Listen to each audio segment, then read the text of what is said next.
एक बार Nifty bank को देख लेते हैं और उसके बाद गेनर्स को देखते हैं। निफ्टी बैंक जो है वो 21 पॉइंट ऊपर 22,735 पर है, लेकिन ये 22,844 के आसपास खुला था और उसके बाद थोड़ा सा स्लाइड हुआ है वहाँ से। इनफैक्ट खुलते ही इसने 22,853 का एक हाई हिट किया और उसके बाद वहाँ से थोड़ा सा स्लाइड हुआ है। निफ्टी बैंक के गेनर्स को अगर हम देख लें इस समय जहाँ पर अच्छा रुझान देखने को मिल रहा है तो इसमें पीएनबी, एसबीआई, फेडरल बैंक, ये कुछ काउंटर्स हैं जहां पर अच्छी मजबूती। मिस्टर बंसाली हमारे साथ इस बीच फिर से जुड़े हैं। Sir sorry there was some network issue. Sir मैं ये जानने की कोशिश कर रहा था दैट अब क्योंकि बैंक्स के पास भी ज़्यादा अधिकार होंगे एनपीए को रिकवर करने के लिए और जो हेयर कट है उसे लेकर एक मॉरल हैजर्ड जो है वो अब रास्ते से हटा है, can we confidently say that the worst in banking space और banking system is behind us now? हाँ, ऐसा माना जा सकता है क्योंकि इकोनॉमी में भी रिवाइवल के एकदम पक्के साइन हैं।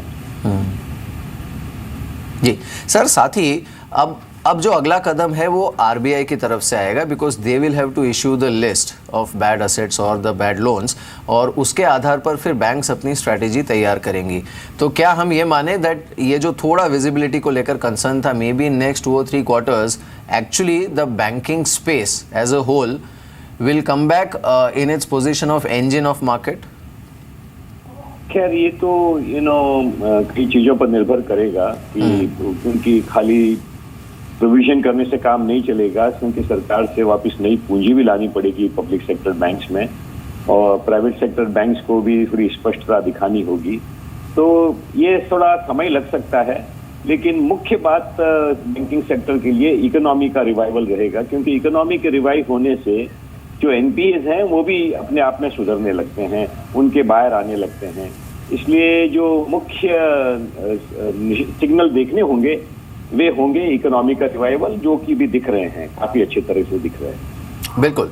साथ ही सर अगर हम मार्केट्स की भी बात करें, अब एक अच्छी चीज़ ये है इस सरकार के साथ कि एक के बाद एक इस तरह के कदम सरकार उठा रही है। जैसे हमने डीमोनेटाइजेशन देखा, बड़ी कंसर्न थी मार्केट को कि सब खत्म हो गया, लेकिन हुआ उससे बिल्कुल विपरीत। Q4 नंबर्स में भी उसका कोई खास इम्पैक्ट देखने को नहीं मिला। GST is round the corner. अब सरकार बैंकिंग सिस्टम को बदलने की कोशिश कर रही है। सो क्या फिर हम ये माने कि एक जो long term sustained bull run जिसकी हम अक्सर बात करते हैं या फिर इंडिया स्टोरी, वो इन लेवल्स पर भी इंटैक्ट है? देखिए, इंडिया की लॉन्ग टर्म स्टोरी तो इंटैक्ट है ही है, लेकिन इन्वेस्टर को ये बात ध्यान में रखनी चाहिए कि उसमें लहरें बीच बीच में ऊंची नीची आती है। तो किसी भी मार्केट किसी भी स्टॉक के लिए या मार्केट के लिए आंखें बंद करके हम तेजी नहीं कर सकते। जो वाकई जो लॉन्ग टर्म समझते हैं और लॉन्ग टर्म प्रोस्पेक्ट्स हैं, जिन कंपनियों के वेल मैनेज्ड हैं, जहां मार्केट अपॉर्चुनिटी बहुत बड़ी है, टेक्नोलॉजी थ्रेट नहीं है, ऐसी कंपनियों में इन्वेस्ट करने से एक लॉन्ग टर्म व्यू, बहुत लॉन्ग टर्म व्यू भी लिया जा सकता है। जी सर, एक आखिरी सवाल होगा आपसे। हमने और एक जो स्ट्रक्चरल शिफ्ट इंडियन मार्केट में देखा है, खासकर पिछले 1 साल में, जो म्यूचुअल फंड इन्वेस्टर है देश का या फिर जो डोमेस्टिक रिटेल इन्वेस्टर है वो बहुत सीजनड हुआ है और उनकी तरफ से काफ़ी मैच्योर्ड बिहेवियर हमने देखा है। Now has this trend changed forever or is it simply the outperformance of market which has triggered this behaviour? आपका तजुर्बा क्या कहता है? The trajectory for mutual fund inflows has entered a higher gradient. मतलब अब ये हमेशा ऊंचाई की तरफ जाएगा, बीच बीच में ऊपर नीचे तो जरूर होगा, लेकिन mutual fund as a investment category अब जनता ने उसे अपना लिया है। उसे 25 साल लगे हैं, लेकिन अब ये फाइनली हो गया है। राइट सर, जो Q4 नंबर्स है उसके आधार पर क्या हम ये माने that the economy is finally on the path to revival या फिर थोड़ा वक्त लगेगा? नहीं, इकोनॉमी तो डेफिनेटली रिवाइवल के पाथ पर है। अभी तो जो 2-3 महीने के आंकड़े आए हैं एग्रीगेट के, कंपनीज के इंटरेस्ट रेट्स में जो कमी हो गई है, इकोनॉमी के अंदर जो ब्लैक मनी का जो प्रादुर्भाव था वो कम होता दिख रहा है, आदतें चेंज हो रही है, जीएसटी आने वाला है, तो बहुत सारे कारण हैं इकोनॉमी के प्रति आशान्वित होने के। ऑल राइट सर, चलिए रियली ऑब्लाइज्ड, बहुत बहुत शुक्रिया हमारे साथ इस बातचीत में शामिल होने के लिए। Thank you so much. तो ये थे वल्लभ भंसाली और उन्होंने भी यही कहा कि जो बैंकिंग अमेंडमेंट जिसे राष्ट्रपति ने कल रात को मंजूरी दी है इस अध्यादेश को, वो अपने आप में एक बहुत बड़ा गेम चेंजर साबित हो सकता है। अब हो सकता है आज शॉर्ट टर्म में शायद आपको एक गेम चेंजिंग इफेक्ट ना दिखे, लेकिन एक नया हाई डेफिनेटली निफ्टी पर हिट हुआ है दीपाली। बिल्कुल, लेकिन बैंकिंग स्टॉक्स की परफॉर्मेंस देखें तो बिल्कुल फ्लैट अभी ट्रेड कर रहे हैं ज़्यादातर बैंक्स, और निफ्टी बैंक भी अब डे लो पर आ चुका है। नए हाइस टच करने के बाद निफ्टी बैंक अब दिन के निचले स्तरों पर है। और अगर कुछ चुनिंदा बैंक्स हैं हालांकि मिड कैप कैटेगरी में जो कि पॉजिटिविटी दिखा रहे हैं, जिनमें कैनरा बैंक है, फेडरल बैंक है, इंडसइंड बैंक है, लेकिन ये फ्लैट विद पॉजिटिव बाय से ट्रेड कर रहे हैं। लेकिन मार्केट का मूड अभी तक का देखें तो जो स्टॉक्स कमजोर हैं आज के सेशन में, आप देखिए हिंडाल्को यहाँ पर कमजोरी है 2.5% के आसपास की। ओएनजीसी गेल में वीकनेस दिख रही है, क्रूड में जो फॉल आया है इंटरनेशनल मार्केट में उसी का असर है जिसने सेंटीमेंट्स को कमजोर किया है। इसके अलावा Tata Motors, Tata Steel, Mahindra and Mahindra, Ambuja Cement, Tech Mahindra, ये कुछ और शेयर्स जो कि 1% तक की वीकनेस दिखा रहे हैं। एक बार देख लेते हैं ऑयल मार्केटिंग कंपनीज को, साथ ही एविएशन स्टॉक्स को और पेंट स्टॉक्स को, क्योंकि इन तीनों पॉकेट्स की ओपनिंग पॉजिटिव एक्सपेक्टेड थी और उसी बिहाफ पर ओपनिंग हुई भी है। आईओसी, बीपीसीएल, एचपीसीएल तीनों ही शेयर्स 1%, आधा % तक की बढ़त दिखा रहे हैं। और देखिए एविएशन में तो बहुत स्ट्रांग मूव है, जेट एयरवेज 4.5% ऊपर है, इंडिगो में 3.25% का मूव है और स्पाइस जेट भी 4% तक की स्ट्रेंथ अभी दिखा रहा है, क्योंकि क्रूड में जो वीकनेस आई उसके बाद एटीएफ प्राइसेस कम होने की जो प्रोबेबिलिटी है वो काफी बढ़ गई है। सेम रुझान हम देख रहे हैं पेंट शेयर्स में भी, बर्जर पेंट में अच्छा मूव है, एशियन पेंट्स करीब 1% की मजबूती के साथ दिन के ऊपरी स्तरों पर ट्रेड कर रहा है। लेकिन कंसाइन एरोले की एक स्टॉक है जो कि थोड़े से नेगेटिव सेंटीमेंट्स दिखा रहा है, लेकिन मोरलेस पेंट स्टॉक्स में बाइंग अभी भी देखी जा रही है। एक बार निफ्टी को फिर से देखें तो अब 36 अंक नीचे निफ्टी 9324 के लेवल्स पर ट्रेड कर रहा है। सेंसेक्स में भी दिन के ऊपरी स्तरों से करीब 200 पॉइंट्स की वीकनेस आई है और अभी 30,000 के नीचे ट्रेड कर रहा है। और जिस सपोर्ट की हम बात करते हैं वो सपोर्ट बैंकिंग स्टॉक्स की ओर से आज के सेशन में आया नहीं है, क्योंकि निफ्टी बैंक भी डे लो पर है और ज्यादातर जो बड़े बैंकिंग स्टॉक्स हैं वो भी डे लो पर ही ट्रेड कर रहे हैं। लेकिन एक्शन है मार्केट में, शेयर्स हैं ऐसे भी जो कि अच्छा मूव दे रहे हैं। उसमें आप देख लीजिए एक सद्भाव इंफ्रा के स्टॉक को, एक बड़ी ब्लॉक डील हुई है अभी बी स्टॉक में, जिसके बाद अभी करीब 15% ऊपर आ चुका है, 117 के लेवल्स पर यह स्टॉक अभी ट्रेड कर रहा है। एक आप देखिए सुप्रीम इंफ्रा, यहां भी 5.5% का उछाल, दिन के ऊपरी स्तर देखे जा रहे हैं। इनफैक्ट इंफ्रा में बाइंग है भी, एक एसपीएमएल और एक स्टॉक है जहां पर वॉल्यूम्स भी ह्यूज हैं और स्टॉक करीब 5 से 6% की बढ़त दिखा रहा है। Time Techno, Sumeet Industries, Ion Electric, ये कुछ स्मॉल कैप कैटेगरी के शेयर्स हैं जहां पर विद वॉल्यूम्स आज के सेशन में सर्ज है। टाइम टेक्नो तो इनफैक्ट कल भी काफी अच्छे मूव के साथ क्लोज हुआ था, करीब 14-15%, नंबर्स भी काफी स्ट्रॉन्ग आए थे और टाइम टेक्नो अब करीब 4.5% के उछाल के साथ दिन के ऊपरी स्तरों पर ट्रेड कर रहा है। अब एक और मेहमान हमारे साथ मौजूद हैं, योगेश मेहता है हमारे साथ मोतीलाल ओसवाल से, उनसे बातचीत करते हैं। Yogesh, good morning, welcome to Zee Business. ये ओपनिंग आपको कैसी लगी? हालांकि जो क्यूज थे वो मिक्स थे, लेकिन एक्सपेक्टेशंस थी कि शायद पॉजिटिविटी दिखे, क्योंकि जिस तरह से एनपी ऑर्डिनेंस को लेकर डेवलपमेंट हुई है उससे सेंटिमेंट्स पॉजिटिव हो सकते थे, इसकी संभावना जताई जा रही थी। ये ओपनिंग और अभी जो 30 पॉइंट्स का डेप्थ दिख रहा है, ये आपको कैसा लग रहा है? सी गुड मॉर्निंग। वैसे तो हमें ओवरनाइट के क्यूज के हिसाब से तो ऐसा लग रहा था कि मार्केट शायद नेगेटिव खुल के नेगेटिव में जाएगा, but due to this new NPA norms का जो अभी चलते आया हुआ है और क्रूड प्राइस जो डिप हुआ है ओवरनाइट 5%, तो अभी जो एक गिरावट है तो हमें ऐसा लगता है कि 9350 9380 टेक्निकल लेवल फ्रंट पे फंडामेंटल तो सब स्ट्रॉन्ग डोमेस्टिक यूज और सारे पॉजिटिव ही है, बट टेक्निकली 9350 9380 जो है वो यहाँ पे रेजिस्टेंस एक्ट कर रहा है। तो हमें ऐसा लगता है कि 9280 9290 के करीब अगर निफ्टी आती है, spot Nifty I am talking about, तो अगर वो 9280 और 9300 के बीच में आएगा तो बाय करना लगता है, कंसोलिडेशन ऑन रहेगा तब तक। जी योगेश, साथ ही निफ्टी बैंक को आप अब लॉन्ग करेंगे क्या इन लेवल से? आज इसने एक नया हाई तो हिट किया, लेकिन उसके बाद थोड़ा सा ब्रीदर ले रहा है, लेकिन मार्केट खुलने के पहले ये जो खबर आई है बैंकिंग अमेंडमेंट को लेकर, can this actually rerate the Nifty banking stocks? Yes, लगता है कि देखो जो 22,550 जो अब तक रेजिस्टेंस लेवल था और येस्टरडे बैंक निफ्टी ने ऑल टाइम हाई पे क्लोजिंग दिया है, हालांकि वीकली एक्सपायरी भी थी, बट ऐसा लगता है कि जो पीएसयू बैंक के चलते जो यहाँ से पॉजिटिवनेस आएगी और प्लस आईसीआईसीआई बैंक का जो वेटेज है बैंक निफ्टी में, तो दैट वो सपोर्टिव रहेगा और 22,500 और 23,000 के बीच में रहेगा। हमें लगता है कि अपसाइड अगर यहाँ से निफ्टी ट्रेड करेंगे तो 23,000 तक जाने की गुंजाइश ज़्यादा है और 22,500 शुड एक्ट एज सपोर्ट।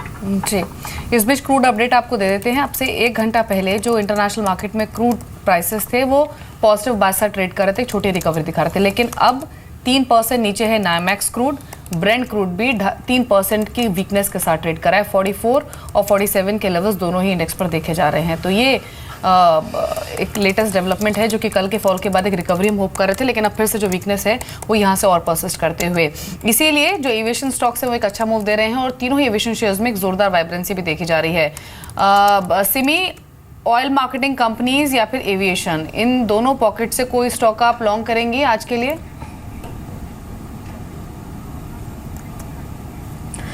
एक तो ऑयल मार्केटिंग आज तो वीकनेस में चल रहा है, तो उसको अवॉइड ही करेंगे, क्योंकि अभी भी मैं मार्केट में बाइंग अपॉर्चुनिटीज़ ही ढूंढ रही हूँ। और रहा सवाल जेट की, मतलब एविएशन की, तो मुझे लगता है कि जेट और स्पाइस जेट दोनों का ही चार्ट काफ़ी स्ट्रॉन्ग है। दोनों में अच्छा मोमेंटम ऑलरेडी आ भी चुका है और मुझे लगता है कि आज पूरा दिन ये मोमेंटम मेंटेन कर सकता है। अगर जेट में यहाँ पे कोई पोजीशन बनाता है, जैसे 547 के आसपास है ये स्टॉक, अगर यहाँ पे अगर कोई पोजीशन लेना चाहता है तो मुझे लगता है कि स्टॉप लॉस 540 के नीचे लगाना पड़ेगा और टारगेट आगे लगता है कि एक 555 का मिनिमम टारगेट, और उसके बाद अगर ये स्टॉक मेंटेन करता है तो 560-62 तक भी जा सकता है। स्पाइस जेट में भी एक अच्छा, बहुत ही स्ट्रॉन्ग मोमेंटम देखने को मिला है। इनफैक्ट ये डिलीवरी पोर्टफोलियो में शामिल है, मेरे क्लाइंटों के पास भी हो सकता है। मुझे लगता है कि ये स्टॉक धीरे धीरे जाके 128-30 के आसपास जाके सेटल हो जाएगा। हो सकता है थोड़ा बहुत टाइम लगेगा, पर एक अच्छा ब्रेकआउट इसमें भी आया है। दोनों स्टॉक मुझे टेक्निकली अच्छा लग रहा है। अविनाश, ओपनिंग जिस तरह की हुई है एंड ऑब्वियसली थोड़ा इन लेवल्स पर ऑब्वियसली मार्केट थोड़ा सा टेपर ऑफ भी हुआ है ओपनिंग के बाद, आप क्या इसे एक अपॉर्चुनिटी के तौर पे लेना चाहेंगे क्या? नहीं, बिल्कुल। इनफैक्ट मुझे लग रहा है कि थोड़ी बहुत बिकवाली जो आई है वो ऑनलाइन एक्सपेक्टेशंस है, क्योंकि आई थिंक मार्केट्स एनालाइज करने की कोशिश करेगी कि ये एनपीए के जो नॉर्म्स गवर्नमेंट अभी अनाउंस करेगी ये कितने जल्दी इम्प्लीमेंट हो जाएंगे और बैंक्स भी कितनी जल्दी एग्जीक्यूशन करेगी। बट मुझे लग रहा है कि पीएसयू बैंक में अगर गिरावट आती है, जैसे एसबीआई है, बैंक ऑफ बड़ौदा है, पीएनबी है, यहाँ पे जो वैल्यू अनलॉकिंग की अपॉर्चुनिटीज़ है, इनके पास काफ़ी ऐसे इन्वेस्टमेंट्स है जो अभी ये अनलॉक भी करने की कोशिश करने वाले हैं। तो यहाँ पे ज़रूर एक बाइंग अपॉर्चुनिटी है, इनको एक्यूमुलेट करना चाहिए। मेरे ख्याल से नेक्स्ट 1 ईयर का तो डेफिनेटली आउटलुक पॉजिटिव लग रहा है। तो this weakness should be used as an opportunity to buy quality PSU banks. जी योगेश, इनफैक्ट आज के सेशन में अगर पूरी बैंकिंग स्टॉक्स का बिहेवियर देखें तो कुछ चुनिंदा मिड कैप बैंक्स हैं जो कि अपने अप मूव को कंटिन्यू कर रहे हैं। For instance Canara bank, union bank, यहाँ अच्छा मूव है, अभी भी 1.5 से 2% तक की बढ़त है। अभी आपकी चॉइसेस क्या हैं मिड कैप बैंकिंग में जो आपको स्टॉक्स ठीक लग रहे हैं? देखिए, मिड कैप बैंकिंग में अगर हम बात करें तो ऑफ कोर्स जो आपने नाम दिया है यूनियन बैंक जो है, दूसरा जो है जो एफएनओ में नहीं है बट डिलीवरी बेस्ड है, दैट इज़ इंडियन बैंक। सो ये दोनों बैंक जो है अगर पीएसयू में देखा जाए जो मिड कैप में गिने जाते हैं, तो ये दो बैंक्स प्रेफर बैंक रहेंगे जहाँ पे अगर ट्रेड करना है तो कर सकते हैं। और जो एफएनओ ड्रिवन दूसरे काउंटर्स जो है जहाँ पे पंजाब नेशनल बैंक हो गया, सो वहाँ पे भी हमें थोड़ा ऐसा लगता है कि यस यहाँ पे अगर बाइंग की जाए तो ये अगले हफ्ते के लिए और आज के लिए भी थोड़ा बेनिफिट हो सकता है। जी, एक बार ओबेरॉय रियलिटी को देखिए, नतीजे बहुत स्ट्रॉन्ग आए इस कंपनी का और उसके बाद स्टॉक की ओपनिंग भी बहुत अच्छे लेवल पर हुई है और अब करीब 4% की स्ट्रेंथ के साथ ही 412 के लेवल्स पर ट्रेड कर रहा है। प्रॉफिटेबिलिटी सीधे 50% इंक्रीज हुई है कंपनी की, जिसके बाद ये स्ट्रॉन्ग रिएक्शन स्टॉक में देखा भी जा रहा है। किरण, ओबेरॉय रियलिटी और एक गोदरेज प्रॉपर्टीज, दोनों पर आपकी राय क्या है? Godrej properties market out performer है, वैसे तो ओबेरॉय रियलिटी भी अच्छा दिखाई दे रहा है चार्ट्स के हिसाब से। अगर ओबेरॉय रियलिटी की बात करें तो इधर स्टॉप लॉस करीबन 402 का रहेगा आज के ट्रेड के लिए और टारगेट्स के लिए हम 419 420 के लेवल्स आज के लिए देखेंगे। पर मेरा मानना है कि इसको पोजिशनल व्यू पे रखना चाहिए और ये ओपन ब्लू स्काई टेरिटरी में चल रहा है तो इसका there is no resistance zone, तो इधर मार्केट आउट परफॉर्मेंस स्टॉक में देखने को मिलेगा। तो गोदरेज प्रॉपर्टीज के बारे में बात करें तो गोदरेज प्रॉपर्टीज में मुझे लगता है कि इधर से और भी बढ़त देखने को मिलेगी। अभी स्टॉक करीबन 540 के करीब ट्रेड कर रहा है, 517 का स्टॉप लॉस रहेगा और अगले 3-4 ट्रेडिंग सेशंस में 570 577 के टारगेट देखने को मिल जाए। जी, लेकिन एक बार देखिए, सभी सरकारी बैंकों को एक डिप के बाद वापस ये स्टॉक्स लोअर लेवल से रिकवर कर रहे हैं और अच्छा मूव इन स्टॉक्स में देखा जा रहा है। एसबीआई अब देखिए करीब 0.1% ऊपर आ चुका है। हमारे साथ अब प्रशांत बंसल मौजूद हैं जो कि हेड हैं वेल्थ मैनेजमेंट एंड ब्रोकिंग से, डेस्टिनी सिक्योरिटी से, उनसे बातचीत करते हैं। Prashant, good morning, welcome to Zee business. पहले तो सरकारी बैंकिंग स्टॉक्स पर ही अपना व्यू बताइए। लगातार इस पूरे हफ्ते हमने खरीदारी स्पेस में देखी है, अभी एनपी ऑर्डिनेंस को लेकर जो लेटेस्ट डेवलपमेंट हुई उसके बाद शायद थोड़ा जो इन्वेस्टर्स है वो समझने की कोशिश कर रहे थे कि क्या करें एग्जैक्टली इन स्टॉक्स पर, लेकिन जो वापस बाइंग इनमें एमर्ज हो रही है उसको देखने के बाद क्या सलाह है आपकी सरकारी बैंकों पर और आपका कन्विक्शन किन स्टॉक्स के साथ है? Deepali, good morning. अगर हम सरकारी बैंकों का देखेंगे तो एक मार्केट में कहावत है कि buy on rumours and sell on news. तो आज सुबह के सेशन के अगर आप जो देखें थोड़ी सी जो मंदी आई है शेयरों के अंदर, so it can be attributed to this theory buy on rumours and sell on news, क्योंकि एक ऑर्डिनेंस आ चुका है। बट अगर आप हमारे रिसर्च डेस्क का व्यू देखेंगे, टेस्टिमनी रिसर्च का, तो हमारा व्यू यही है कि गवर्नमेंट सेक्टर बैंक्स के अंदर एक बहुत लंबा ट्रेंड होने वाला है। हमारे बैंकिंग सिस्टम में जो 6 लाख करोड़ के ग्रॉस एनपीएज हैं, शायद उनसे कुछ इकॉनमी को राहत मिलेगी, और ये जो ऑर्डिनेंस आया है इसके रहते most of the public sector banks will do very well. तो आप पब्लिक सेक्टर बैंक्स में मिस्टर बंसल खरीदारी कहाँ पर करेंगे इस समय? देखिए, हमारा चॉइस रहेगा large cap public sector banks के अंदर state bank of India, PNB, bank of Baroda. In mid caps हमको लगता है कि union bank, syndicate bank, Canara bank बहुत अच्छा मोमेंटम के साथ जारी रहेंगे। ऑल्दो शॉर्ट टर्म के अंदर थोड़ा कंसोलिडेशन आ सकता है, क्योंकि ये रूमर अब न्यूज़ बन चुकी है। लेकिन साथ ही मिस्टर बंसल, कल अपने आईसीआईसीआई के रिजल्ट्स भी देखे होंगे। कल रिजल्ट्स के बाद एक अच्छा स्पॉट आईसीआईसीआई बैंक पर था and in fact Axis also followed. इन दोनों पर आपका व्यू क्या है? देखिए, आईसीआईसीआई बैंक पे हमारा व्यू है कि उन्होंने जो 1:10 का बोनस डिक्लेयर करा, इसके रहते स्टॉक के अंदर मोमेंटम आया है। बिकॉज जब एक कंपनी बोनस डिक्लेयर करती है तो इट इज़ एक्सपेक्टेड कि अगले साल भी वो डिविडेंड उतना ही जारी करेगी। तो एक डिविडेंड का, एक बोनस का एक बहुत अच्छा मूव है। दूसरा, उनके जो एनपीए अकाउंट्स हैं, स्पेशली जेपी सीमेंट, अगर वो राइट बैक होता है उनकी बैलेंस शीट के अंदर, तो हम देखेंगे कि उनके रिजल्ट्स विल इम्प्रूव। और दूसरा, जो उनके एनपीएस बढ़ रहे थे, तो बढ़ने की जो दर है वो धीरे धीरे कम होती जा रही है। तो I think the worst is behind us and we will have faith in the leadership of the bank. आज की डेट में अगर आप देखें आईसीआईसीआई बैंक को, तो वो रिटेल के अंदर ऑलमोस्ट लीडर है इन सब मिनी सेक्टर्स के अंदर। So our view is very positive on ICICI bank. हमने अपने क्लाइंट्स को भी रिकमेंड करा था, 275-280 के बीच में हमारे रिसर्च ने रिकमेंड करा था कि आप आईसीआईसीआई बैंक लीजिए, और हम लोग अभी भी 320-330 के टारगेट के साथ उसमें खड़े रहेंगे स्टॉक में। जी, लेकिन पूरी ही बैंकिंग स्पेस में एक रिकवरी दिखी है, फिर चाहे वो प्राइवेट बैंक हो, क्योंकि आप देखिए आईसीआईसीआई बैंक को अभी वापस दिन के ऊपरी स्तरों पर आ चुका है। निफ्टी बैंक ने भी एक अच्छे पुल बैक लेने की कोशिश की है, और सरकारी बैंक भी दिन के ऊपरी स्तरों को अप्रोच करने की कोशिश कर रहे हैं। लेकिन दो स्टॉक जो कि डेरिवेटिव्स का भी हिस्सा है, जहां पर अच्छा मूव है, उसमें एक वी गार्ड है और एक बर्जर पेंट्स है। संक्षेप में सिमी, दोनों पर आपके नेक्स्ट लाइकली टारगेट्स क्या हैं?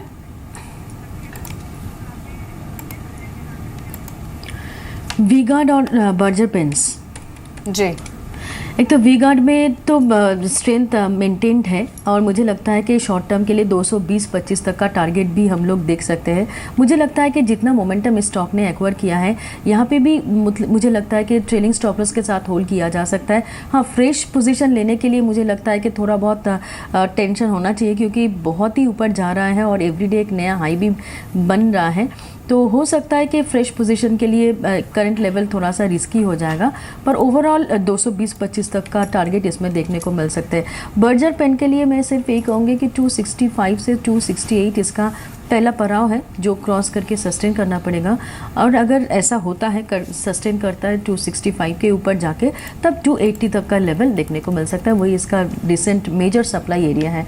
वो मतलब लास्ट सितंबर में उसी रेंज के आसपास इसका हाई बना था, तो इसका शॉर्ट टर्म टारगेट भी हो जाएगा 280।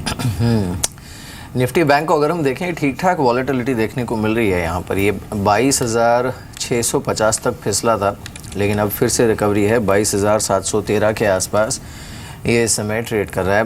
वो गेनर्स हैं इसमें कैनरा बैंक हैं, फेडरल बैंक, पीएनबी, आईडीएफसी, ये कुछ काउंटर्स हैं जिस पर मजबूती है। लेकिन अब एक ख़ास मेहमान हमारे साथ जुड़े हैं, एचडीएफसी लिमिटेड के वाइस चेयरमैन एंड सीईओ के मिस्त्री हमारे साथ जुड़े हैं, उनसे बात करते हैं। मिस्टर मिस्त्री, मॉर्निंग टू यू। शुक्रिया हमारे साथ इस बातचीत में शामिल होने के लिए। फर्स्ट ऑफ ऑल, जो आज की सबसे बड़ी खबर है सर, उसी पर आपसे रिएक्शन चाहेंगे। राष्ट्रपति ने मंजूरी दे दी है सरकार की तरफ से, जो प्रस्ताव गया था एनपीए को लेकर, जो अध्यादेश भेजा गया था, उस पर आप इस स्टेप को कैसा मान रहे हैं? अब अगर आप समझ लो कि लोन समझ लो 5 करोड़ की है फॉर एग्जांपल, और 5 करोड़ में से the project has been set up, और जो सर्विसेबल लोन है वो आज 4.5 करोड़ है। 50 लाख रुपया की लोन अनसर्विसेबल है। तो अभी the bank has to be empowered to take the decision to write off that 50 lakhs. But today people are hesitating to do this because 3 years, 5 years, 10 years later, somebody will question them and say, why did you do this? तो वो empowerment जो ज़रूरी है, immunity to the banking system के future में if an action is done in good faith, if it is done in good faith, that action will not be questioned. जी mister Mistry, इसके अलावा HDFC लिमिटेड के कल अर्निंग्स भी आए थे, उस पर भी आपसे व्यू लेना चाहेंगे। जो न्यू हाउसिंग लोन की डिमांड है वहाँ पर सिचुएशन अभी कैसी है और कैसा सुधार आप एक्सपेक्ट कर रहे हैं गोइंग फॉरवर्ड? तो मेरे हिसाब से demonetization by itself should not have really impacted the real estate market, excepting that for a home buyer it is, as I said, the single largest investment, the single largest expense he incurs, and अगर आप हर time papers में पढ़ते रहेंगे कि prices नीचे आने वाले हैं, तो in that kind of an environment people will hold on to the purchase. I think that is behind us. So when we look at new applications being received, January saw a 21% growth over December. February saw a 16% growth over January. March saw 44% growth over February. So with every passing month, the quantum, the value of new loan applications that we are receiving is increasing. But you have to remember that November, December was a slowdown. So January was a growth over December, which was low. And then with every month, the growth numbers have gone higher. अगर आप month to month compare करने को गए, तो March was 40% higher than March of last year. ये जो incremental growth आपने देखा है, जैसे आप कह रहे हैं कि 40% हायर था compare to last year March, अब अगर हम वैल्यू वाइज देखें तो आपको किस सेगमेंट के या फिर किस ब्रैकेट की प्रॉपर्टी में डिमांड ज़्यादा दिख रही है? हमारी एवरेज लोन साइज जो है 25 लाख 25,60,000 रुपीज़ है, तो थोड़ी कम हुई है compare to earlier. Last year was 25,70,000, this year is 25,60,000. So it is coming from across the country, and our average loan to value ratio is 65%. तो हम लोग जो properties finance करते हैं, typically the value of that property would be 35 to 40 lakhs. अगर आप Bombay city की बात करें तो बॉम्बे सिटी में हमारी एवरेज लोन है 40 lakhs. अभी 40 लाख जो एवरेज लोन है, तो we are talking of a property value of 60 to 65 lakhs. अभी 60-65 lakhs obviously means that our lending is largely in the outskirts of the city and not in the center of the city where prices are a lot higher. जी mister Mistry, housing demand को लेकर क्या indications मिल रहे हैं और outlook क्या है? क्योंकि हाल ही में जो भी पॉलिसीज के फ्रंट पर काम हुआ है रियल एस्टेट स्पेस में, उसके बाद माना तो जा रहा है कि हाउसिंग की जो डिमांड है वो इंक्रीज होगी, लेकिन आपका आउटलुक क्या है? Speaking as an individual, if I was a person looking to buy a house, in my view, this is the best time to buy a property. It's the best time to buy a property for 3 reasons. One is interest rates have come down a lot over the last few months. Interest rates are at the lowest in the last 7 to 8 years, and I do not believe that interest rates will go any further lower. Secondly, property prices have not increased in recent times, which means there has been an effective correction of the time value of property. And thirdly, most importantly, जो government की जो नई जो schemes है, जो benefits दे रहे हैं, जो CLSS की स्कीम है, जो ये सब्सिडी स्कीम है, इससे there is a huge benefit that you get as a first time home buyer. So अगर आपके पास प्रॉपर्टी नहीं है, I am talking even of a middle income customer staying in an urban city, अगर आपके पास प्रॉपर्टी नहीं है, अगर आपकी इनकम 1.5 लाख से कम है पर मंथ, मतलब 18 लाख पर ईयर, और अगर आप जो प्रॉपर्टी परचेज कर रहे हैं उसकी area is less than 110 square metres, तो ये जो 3 कंडीशंस अगर सेटिस्फाई हुई, then on any loan that you take 12 lakh रुपया तक up to 12 lakh rupees 3% subsidy government life तक प्रोवाइड करेगी. एंड जो सब्सिडी अमाउंट की जो प्रेजेंट वैल्यू है, that will be paid up front to the lender.